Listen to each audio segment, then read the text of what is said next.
So somebody showed paperwork on me on Perryville. I was at Perryville. Why didn't anybody do anything? Because they're all punks, that's why. They're exactly what the fuck I say they are. All your carnales, all your big homies are dick suckers. Listen, you can tell every last one of them I said that they're listening to me. They all know it, you pussy.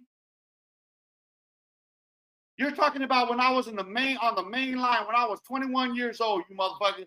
Oh, somebody was spreading paperwork and all this other shit on me. But what happened? What happened?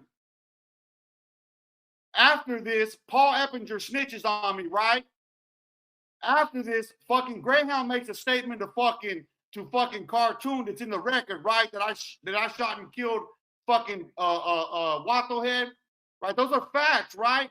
So after, right, supposedly your homie pushing paperwork on me at Perryville on the main line, which I did my whole time there, it wasn't until Paul snitched on me, which is in the record, that I was forced into PC by law.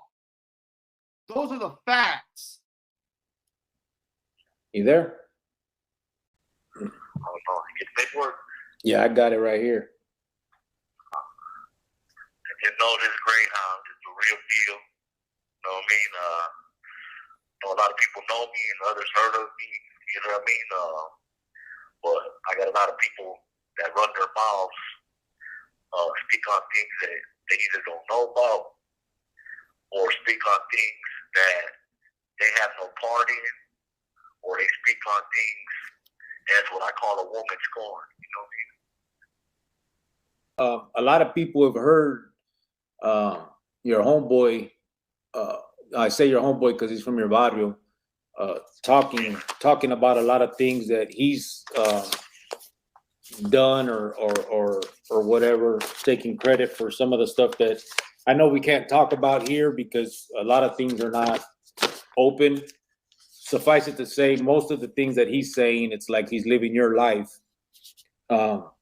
But I do have one thing that I'll read here because of the fact that he is saying that you mentioned his name in court records, right? That was the main thing that you wanted to address. So I'll read that. I'll read that quickly here. And it says, whereupon Detective Davis leaves the grand jury room and Detective Orona enters, the foreperson says, I just didn't hear whether you had an opportunity to talk to any of the suspects or specifically to Schultz, which is Greyhound. Detective Orona says, yes. Schultz was interviewed. He denied. He denied anything to do with that weapon. He says the weapon was not his. He doesn't know how it got under the seat or how the bag got under the seat, but he denied possession of both those items. Ms. Schumacher says he also denied anything to do with the drugs, correct? Detective Orona says correct. Ms. Schumacher says, and he did not make any statements with regard to the murder of David Gano, which is Watto Head.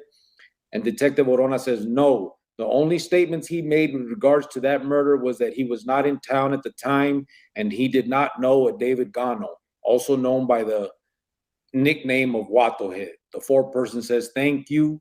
And then Ms. Hamner says any other factual questions.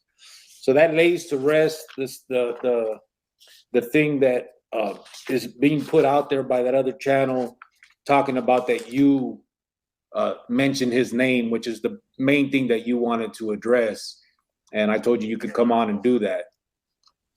Yeah, my thing is there's no paperwork with my name in it mentioning anybody, period. And there never going to be any paperwork of that, period. You know what I mean?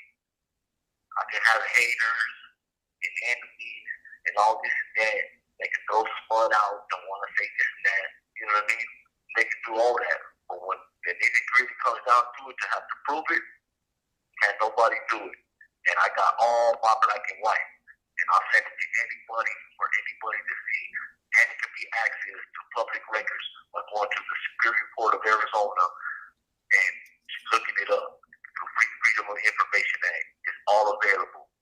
So all that he said, she said, and blah, blah, blah, the proof is in the pudding.